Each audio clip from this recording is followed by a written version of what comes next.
Now, the latest U.S. weapons shipment to Ukraine is meant to specifically help the Ukrainian military push back against the expected Russian offensive in eastern Ukraine. It includes howitzer artillery systems, ammunition, armored personnel carriers, and Soviet-era helicopters. Now, the U.S. has now committed $2.5 billion, that's billion with a B, dollars in arms assistance to Ukraine, and has sent thousands of Javelin anti-tank weapons and Stinger portable anti-aircraft systems that the Ukrainians have been using on the battlefield.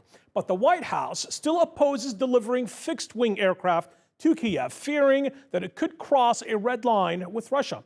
Now, the Biden administration is enhancing the scope of military intelligence that it is providing Ukraine, hoping that it will help the Ukrainian military target military positions in Crimea and in Donbass, according to a new Wall Street Journal report. Now, this new tailored intelligence support is expected to significantly bolster Ukrainian forces' ability to better prepare and more effectively counterattack the Russian onslaught in the east with its artillery and drones.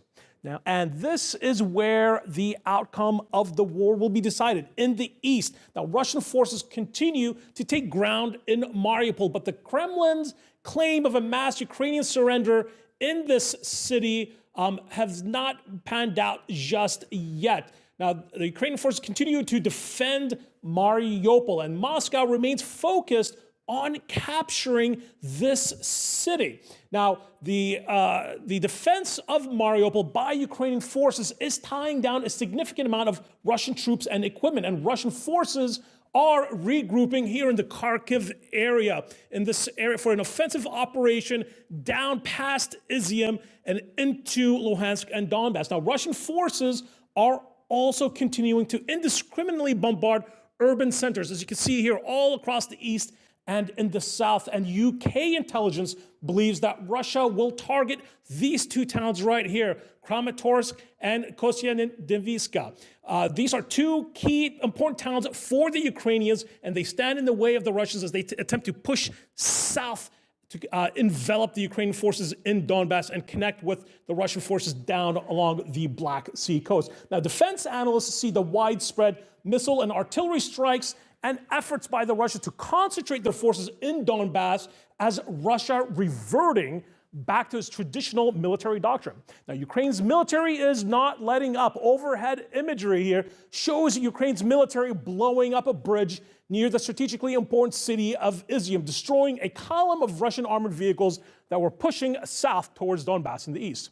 Now, control of the Black Sea is integral to Russia's military plan, but in what could be a turning point in the conflict, Russia's premier warship in the Black Sea, the Moskva, was seriously damaged and has been abandoned after its ammunition exploded. Now, Ukraine says it incapacitated the ship with two Ukrainian-made Neptune cruise missiles. Now, this is believed to be the biggest naval loss that Russia has suffered since World War II. A Slava-class guided missile cruiser, the Moskva, is imposing in both its size and armament. It had the capability of launching dozens of anti-ship and anti-air, as well as ground attack cruise missiles.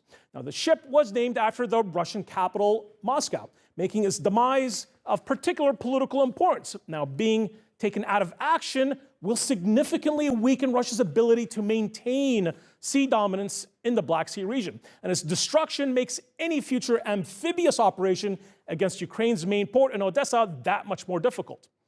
And Finland and Sweden, who had at best been neutral about joining the NATO military alliance, are now signaling that they may begin the process to join by this summer in response to the Russian attack on Ukraine. Now, Sweden and Finland have long been concerned about Russian territorial claims here in the Baltic Sea.